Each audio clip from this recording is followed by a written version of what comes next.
এতিয়া মই মেচিনটো আপোনালোকক এবাৰ চলাই দেখাব বিচাৰিছোঁ। ইয়াতে মই তাৰ পৰা মেইন পেনেলৰ পৰা কাৰেণ্টটো আহিছে ইয়ালৈকে। ইয়াতে চুইচটো মই অন কৰি দিলোঁ।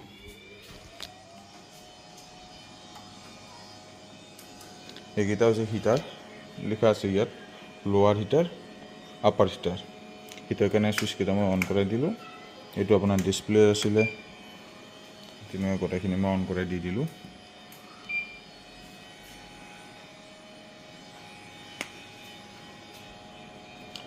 হিটিং মই ইয়াতে তাৰমানে ধৰক হিটিংটো ৰাখিব পাৰি। আপুনি ধৰক এনেকুৱা ধৰণৰ বায়ু বনালে 230 to 40 মানে টেম্পাৰেচাৰ লাগিব ইয়াত হিটাৰত। এতিয়া হিটিং হৈ আছে, 29 পাইছে, 39 পাইছে, 36 পাইছে, এতিয়া 37, ই তেনেকুৱাকৈ ইয়াত 40 পালে, 41 হ'ল, তেনেকৈ বাঢ়ি বাঢ়ি গৈ থাকিব। হিটিং যেতিয়ালৈকে আপোনাৰ 230 হৈ যাব তেতিয়ালৈকে ই বাঢ়ি বাঢ়ি গৈ মেলি ষ্টপ হৈ যাব। এইখিনি হৈ গ'ল আপোনাৰ হিটাৰ। জাষ্ট মেচিনটো চলাওঁতে আপুনি হিটিংটো এনেকৈ মিলাব লাগিব। হৈ গ'ল হিটিং গৰম হোৱা মানে মই আপোনাক গৰম হৈ থাকক। এতিয়া মই আপোনাক দুটামান বস্তু দেখাই দিওঁ। এইটো হেংগাৰটো থাকিব। এইটো হেংগাৰত আপোনাৰ ইয়াৰ পৰা তেনেকুৱাকৈ ৰড থাকিব, য'ত ৰ'লকেইটা লগোৱা হ'ব। সেইটো এইখিনি পজিশ্যনত থাকি দিব। ইয়াৰ পৰা আমি নি মেলি এইফালেদি দি আপোনাৰ আপাৰ হিটাৰৰ কাৰণে ওপৰৰ পৰা দি দিলোঁ, লোৱাৰ হিটাৰৰ কাৰণে আপোনাৰ এইটো ৰুলাৰটো ঘূৰিব। আপোনাক দেখাই আছোঁ মই। এতিয়া কেৰি বেগ লগোৱা নাই, লগাম বাৰু মই এবাৰ লগাই মেলি আপোনালোক দেখাই দিম। তাৰ পৰা এনেকুৱাকৈ আহিব, ইয়াৰে ওপৰেৰে আহি এটা ছাইড ইয়াৰ পৰা ৰোটেট হৈ মেলি এইফালেদি এটা সোমাই যাব। এইফালেদি সোমাই মেলি এইটো আপাৰ হিটাৰৰ কাৰণে এইটো থাকিব ৰডটো। ইয়াতে এলাইনমেণ্টটো মিলাব লাগে, যিটো কাটিং হ'ব ইয়াতে মিলাব লাগে। লোৱাৰ হিটাৰৰ কাৰণে থাকিব এইটো।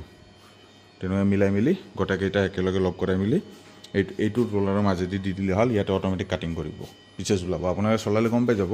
আৰু যিকেইজনৰ ধৰক মেচিন আছে তেওঁলোকেতো ভালদৰে বুজি পাব। ধৰক যোনে মেচিন আগৰ পৰাই চলাইছে তেওঁলোকে বুজি পাব। আচ্ছা বাৰু, এতিয়া হিটিং হৈয়ে আছে। 78 পালে, সেইটো পালে 73 হৈ থাকিব। বাছ মই এবাৰ আপোনালোকক ৰানিং কৰাই দিওঁ। ইয়াতে অন কৰি দি দিলোঁ। আৰু আপোনাৰ চাউণ্ডৰ কথা সকলোৱে সোধে বাৰু। চাউণ্ড জাষ্ট এইখিনি চাউণ্ড আৰু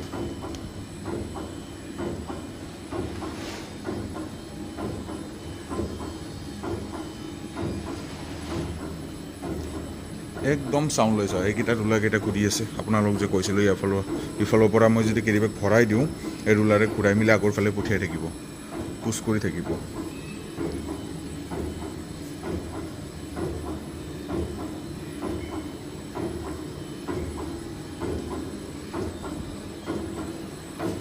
আৰু ইয়াতে কাটিং হৈ থাকিব।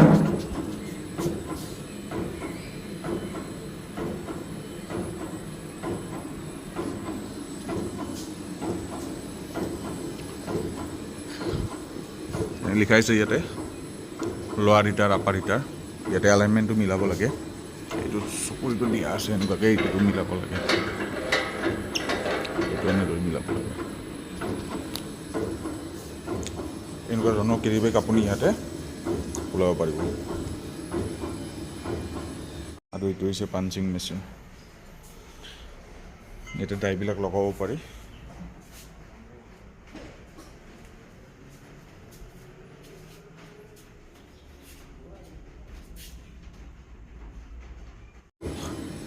আৰু ধৰক বহুতে সুধি আছে স্পেচটো কিমান লাগিব।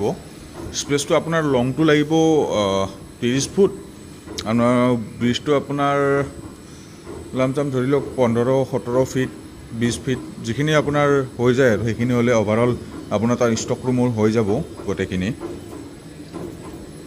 তেনেকুৱাকৈ ৰুমটো ডাঙৰ হ'লে ভাল হয়। আপোনাৰ